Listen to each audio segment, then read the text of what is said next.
মমতা ব্যানার্জি 2021 সাল থেকে পশ্চিমবঙ্গের মুখ্যমন্ত্রী। গত 1.5 দশক ধরে দক্ষতার সঙ্গে রাজ্য চালাচ্ছেন মমতা। এবার তাকে প্রশ্ন করা হলো তার উত্তরসূরি সম্পর্কে। কে হবেন মমতা বন্দ্যোপাধ্যায়ের উত্তরসূরি?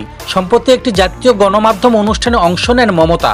সেখানে তিনি তার রাজনৈতিক জীবন, তার শখ এবং স্বাস্থ্য নিয়ে খোলামেলা আলোচনা করেন। অনুষ্ঠান চলাকালীন উপস্থাপক তাকে তার উত্তরসূরির নাম জিজ্ঞেস করেন। মমতা বলেন, এই বিষয়ে যা সিদ্ধান্ত নেওয়ার তা কেবলই দল নেবে। মমতা বন্দ্যোপাধ্যায় বলেন, আমরা একটি সুশৃঙ্খল দল, সেখানে কারো নির্দেশে সিদ্ধান্ত নেওয়া হয় না। জনগণের জন্য কোনটি সঠিক তা দল সিদ্ধান্ত নেবে। আমাদের বিধায়ক, সাংসদ এবং বুথ কর্মী আছে। এটি একটি যৌথ প্রচেষ্টা। তৃণমূল সুপ্রিমো আরও বলেন, আমি কোনো দল নই, কিন্তু আমরা দল।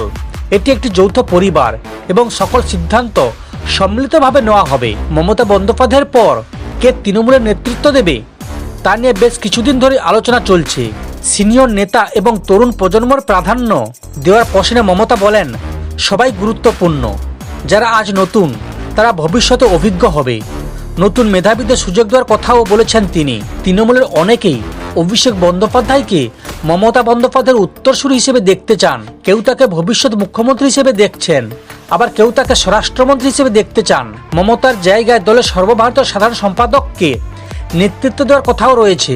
এমতো অবস্থায় মমতা সাফ জানিয়ে দিয়েছেন যে তার উত্তরসূরি নিয়ে সিদ্ধান্ত কোনো এক ব্যক্তি নেবে না। এটি হবে দলের সম্মিলিত সিদ্ধান্ত।